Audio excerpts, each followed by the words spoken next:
मैंने अपना teaching profession क्यों छोड़ दिया? टीचिंग प्रोफ़ेशन छोड़कर एक अच्छा ख़ासा मतलब प्रोफ़ेशन है यार, उसको छोड़कर मैं यूट्यूब में क्या कर रही हूँ? यूट्यूब को क्यों चुना मैंने? ये सारे बहुत सारे सवालों का जो है ना मुझे फ़ेस करना पड़ता है दोस्तों।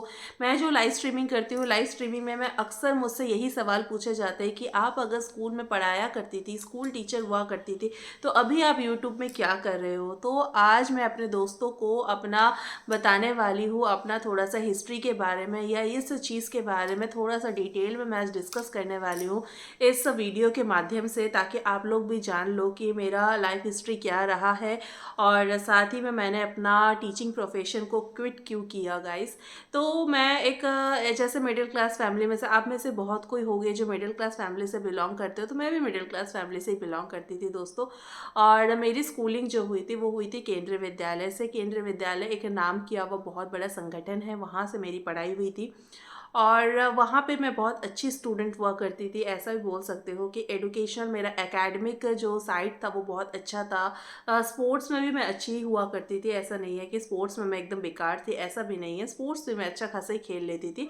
तो मतलब जैसा होता है ना स्टूडेंट में ऑल राउंडर वाले, तो ऑल राउंडर वाली जो क्वालिटीज़ थी वो ऑलमोस्ट मेरे अंदर थी। मैं अपने मुँह से ज़्यादा तारीफ़ नहीं करूँगी दोस्तों, लेकिन आप में से बहुत लोग होंगे कि जो बहुत अच्छे होंगे, ऐसा है। तो उसके बाद जब स्कूलिंग से निकलते हैं ना, तो उसके बाद होता है कॉलेज करने के लिए जाते हैं, ग्रेजुएट करते हैं, मास्टर्स करते हैं, उसके बाद हायर हायर हायर डिग्रीज़ लेते हैं। तो उसी तरह से दोस्तों फिर मैं ग्रेजुएशन करने के लिए गई। ग्रेजुएशन करने के लिए मैं कैलकाटा यूनिवर्सिटी में गई। कैलकाटा यूनिवर्सिटी में मैं गई, तो मैं जैसे कि केंद्रीय विद्यालय की स्टूडेंट थी, तो मेरा हिंदी काफ़ी स्ट्रॉन्ग था, इंग्लिश भी ओके थी, ऑन एंड गुड थी। ज़्यादा अच्छी है ये ऐसा नहीं बोल सकती मैं, लेकिन मतलब काम चलाने वाली जो इंग्लिश होती है ना, तो I know that much English, तो मुझे उतनी इंग्लिश आती है।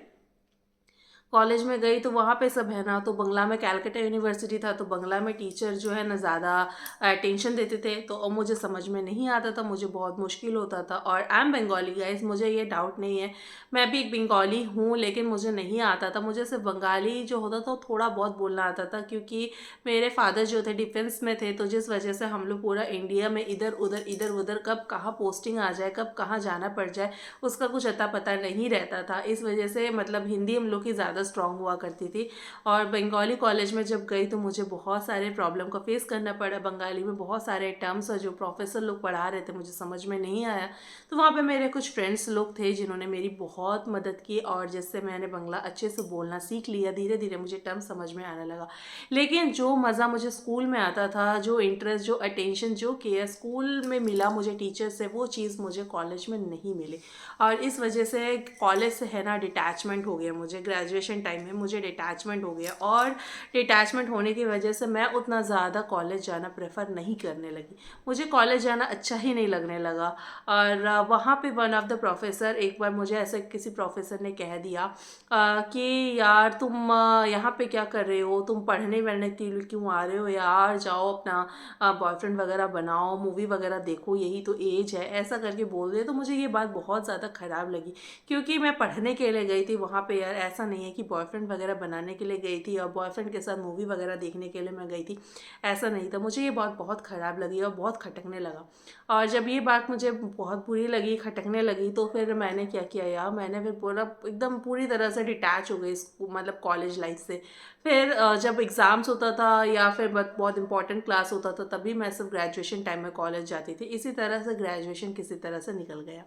निकल जाने के बाद उसके बाद मेरे माइंड में ये आ गया कि अब तो मास्टर्स में एडमिशन लेना है, मास्टर्स में एडमिशन लेना है मुझे। लेकिन अगर मास्टर्स में भी ऐसा ही कॉलेज हुआ, ऐसे ही प्रोफेसर हुए, या फिर ऐसे ही मुझे ऐसा कुछ बोल दिया, तो मुझे उस बात का बुरा लग जाएगा, अच्छा नहीं लगेगा। तो फिर मुझे रेगुलर बेसिस पे कॉलेज नहीं करना है। उसके लिए फिर मैंने इग्नू से मास्टर्स किया।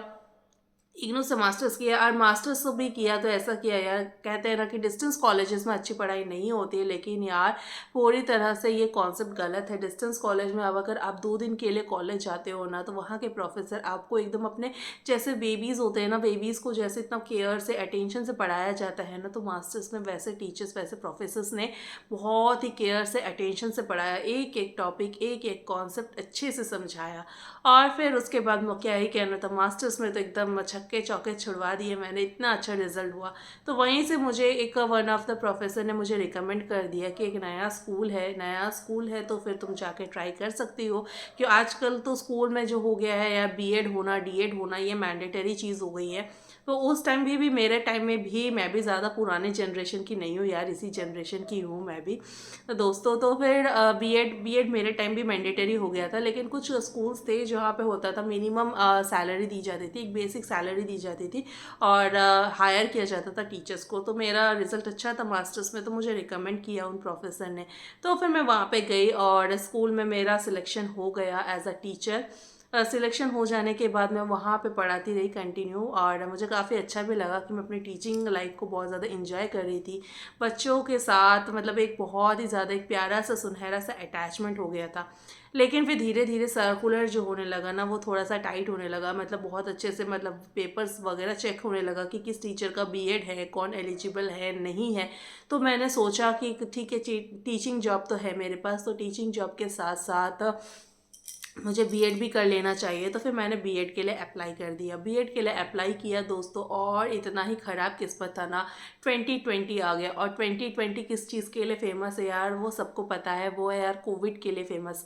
तो 2020 में जो बहुत ज़्यादा ये कोविड आ गया, कोविड की वजह से मतलब यहाँ पे जॉब लोगों के है ना एकदम छाटने वाला निकल गया, या जॉब निकल रहा है लोगों के हाथ से। लेकिन मेरे हाथ में तब भी जॉब था। हाँ, सैलरी थोड़ा सा सैलरी डिडक्शन हो रहा था सैलरी, क्योंकि प्राइवेट स्कूल्स में क्या होता है दोस्तों, जो स्टूडेंट्स पे करते हैं वहीं से टीचर्स को पेमेंट मिलती है, वहीं से टीचर्स को सैलरी मिलती है। तो सैलरी इट्स ओके है, क्योंकि घर बैठ के काम करना था। थोड़ा सा मिनिमम सैलरी अगर आपके अमाउंट से डिडक्ट कर भी दे तो उतना ज़्यादा बुरा नहीं लग रहा था। तो ठीक है चलो यार, कम सैलरी में भी हम टीचर्स लोगों ने उस टाइम काम किया। और साथ में बीएड भी मैं कर रही थी कोविड में बीएड करते करते फिर क्या हुआ, एक टाइम में ऐसा आया कि स्टूडेंट्स लोग बोले कि घर में ऐसे ऑनलाइन में टीचिंग भी कोई टीचिंग होती है, ऑनलाइन से पढ़ाई जो हो रही है वैसे कोई होता नहीं है। और वो लोग भी प्रोटेस्ट करने लगे कि हम पूरा फीस पे नहीं करेंगे, हम लोग भी हाफ फी करेंगे। और वो उस टाइम में फिर क्या हुआ, बहुत सारा डिडक्शन होने लग गया टीचर का। और ऐसा नहीं है कि मैं बहुत अच्छी टीचर हुआ करती थी, ऐसा नहीं बोलूँगी कि मैं बहुत ख़राब टीचर थी, या ऐसा मेरा नाम उसमें नहीं आया था कि मेरे को वहाँ से छांटा जाएगा या हटाया जाएगा। लेकिन जो प्रॉब्लम यहाँ पे ये चीज़ क्रिएट की कि वो लोग मतलब पेरेंट्स लोग आके ऐसे प्रोटेस्ट जब करने लगे, तो सब टीचर्स लोगों को बुलाया जाने लगा उस कोविड में, जहाँ पे मतलब लोकल ट्रेन्स नहीं चल रहे हैं, ऑटोज़ नहीं चल रहे हैं, बसेस नहीं चल रहे हैं।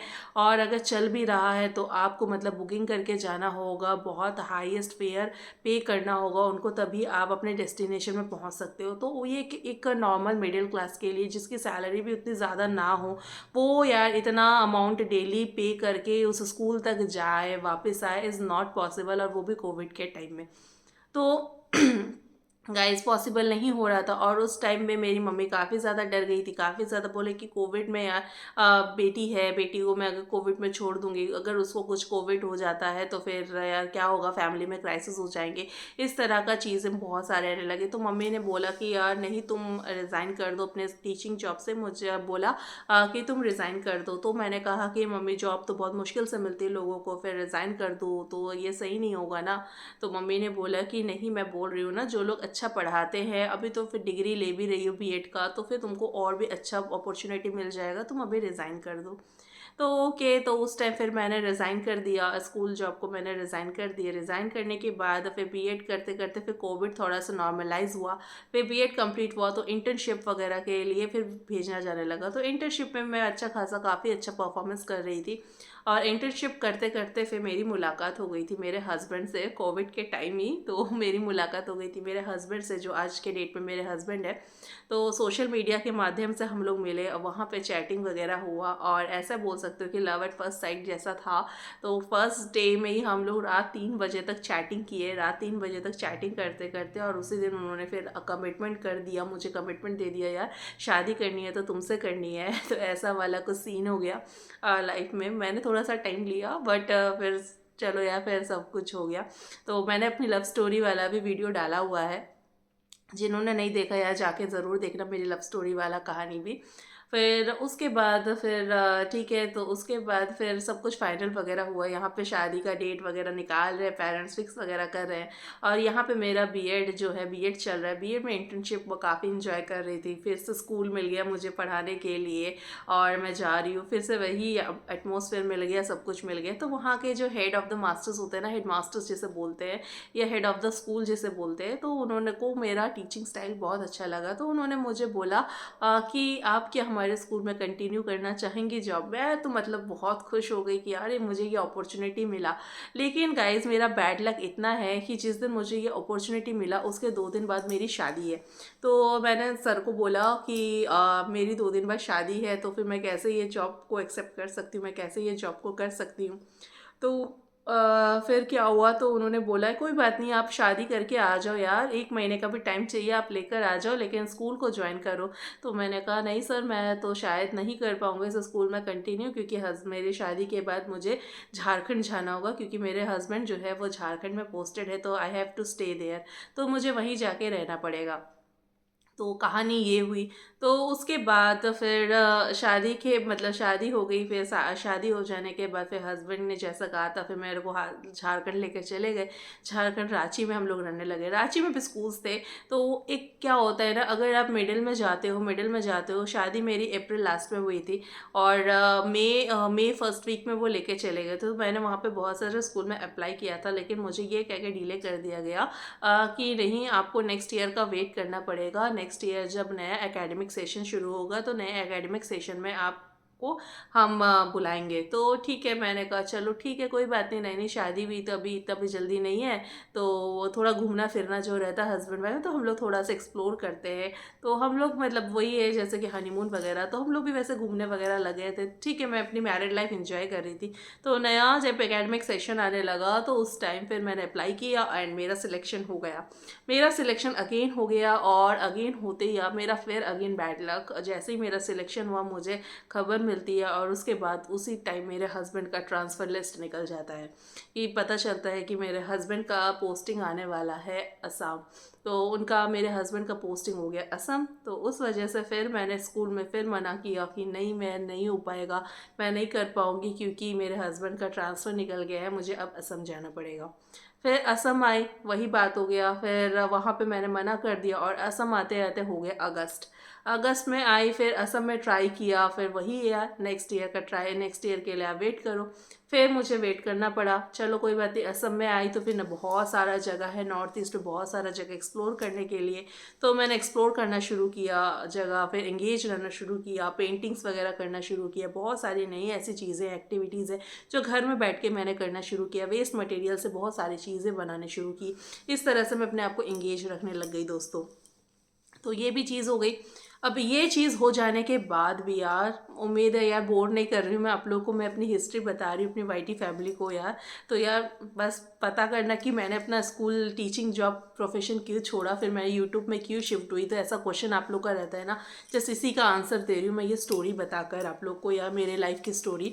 तो उसके बाद फिर दोस्तों फिर क्या हुआ, मुझे फिर वेट करना पड़ा और फिर मेरा फिर अगेन मैंने सब कुछ पास कर लिया। मतलब नेक्स्ट ईयर जैसे आया, तो मतलब जितने सारे एग्ज़ाम्स होते हैं, रिटन वगैरह एग्ज़ाम्स होते हैं, जो सारी चीज़ें होती है ना, मतलब ज़रूरत का रिटन एग्ज़ाम होता है, ओरल होता है, जो भी होता है, डेमोन्स्ट्रेशन होता है, वो सारी चीज़ें मैंने क्लियर कर दी। क्लियर करने के बाद जब वहाँ पे आती है लैंग्वेज की बारी आती है असम में, तो मुझे अब लोकल लैंग्वेज नहीं आता है, I don't know Assamese language, और उस वजह से मुझे फिर मिल जाता है रिजेक्शन कि आपको यहाँ का लोकल लैंग्वेज नहीं आता है, तो हम आपको कैसे रह सकते हैं, आप बच्चों से इंटरेक्ट कैसे करोगे, आप हमेशा हिंदी इंग्लिश में इंटरेक्ट नहीं कर सकते, कुछ कुछ चीज़ें आपको असमीज़ लैंग्वेज में बच्चों को समझानी पड़ेगी। वहाँ पे फिर मुझे मिल जाता है रिजेक्शन। और इतने रिजेक्शन के बाद, इतनी सारी मतलब अपॉर्चुनिटीज़ हाथ से जाने के बाद, अब मैंने बोला कि शायद अब मेरे किस्मत में टीचर बनना है ही नहीं, क्योंकि मैं शायद अपना गलत जगह पे ट्राई कर रही हूँ। अगर मुझे टीचर बनना होता तो फिर मुझे ठीक ही अपॉर्चुनिटी मिल जाती और मैं ठीक ही टीचर बन जाती। अब 2-3 साल ऐसा ही करता रहा और मेरा वेस्ट होता रहा ईयर पे ईयर, ईयर पे ईयर, और मैं टीचर नहीं बन पाई। तो मुझे अब ऐसा कुछ खोजना पड़ेगा, ऐसा कुछ करना पड़ेगा जहाँ पे मैं इंगेज भी रह सकती हूँ और साथ ही साथ मैं मतलब मेरा कुछ करियर भी बिल्ड कर सकती हूँ। तो फिर मेरे सामने बार बार यूट्यूब यूट्यूब यूट्यूब आने लगा और मैं आ गई यूट्यूब पे दोस्तों। यूट्यूब पे आई और यूट्यूब पे एक चीज़ अच्छी हुई कि मैं दुनिया की किसी भी जगह में चली जाऊँ या किसी भी कोने पे चली जाऊँ, तो लेकिन यूट्यूब जो है ना मेरे साथ है और मुझे ऐसा लगता है कि मेरा लाइफ लॉन्ग जो है ना यूट्यूब मेरे साथ ही रहने वाला है यार। चाहे मैं अभी ऐसी रहूँ, ऐसी यंग रहूँ या फिर चाहे मैं बुढ़ी हो जाऊँ, तो यूट्यूब तो साथ रहेगा ही। मेरा तो ये मानना है, मेरा तो यही मानना है। आप लोग भी क्या कहते हो? इसीलिए फिर मैंने चुना कि यूट्यूब यार, दुनिया के किसी भी कोने पे चले जाओ, किसी भी कोने पे चले जाओ, वहाँ से आप अपना वीडियो दे सकते हो, अपने बारे में इंफॉर्मेशन दे सकते हो, कुछ भी क्रिएटिव चीज़ करना चाहते हो आप आराम से वहाँ पे पोस्ट कर सकते हो ईजीली। कोई रेस्ट्रिक्शंस नहीं है, कुछ ऐसा कुछ नॉर्म्स नहीं है, आराम से आप अपना कंटेंट डालो। कुछ चीज़ खराब वल्गैरिटी या न्यूडिटी ऐसा कुछ भी चीज़ ना करो और आराम से हर एक चीज़ को सॉफ्ट वे में करो। मॉडर्नाइजेशन मॉडर्नाइजेशन मैं फॉलो करती हूँ गाइस। तो मॉडर्न मॉडर्न बनो चीज़ को, लेकिन उस चीज़ को भी अच्छे तरीके से इम्प्लीमेंट करो।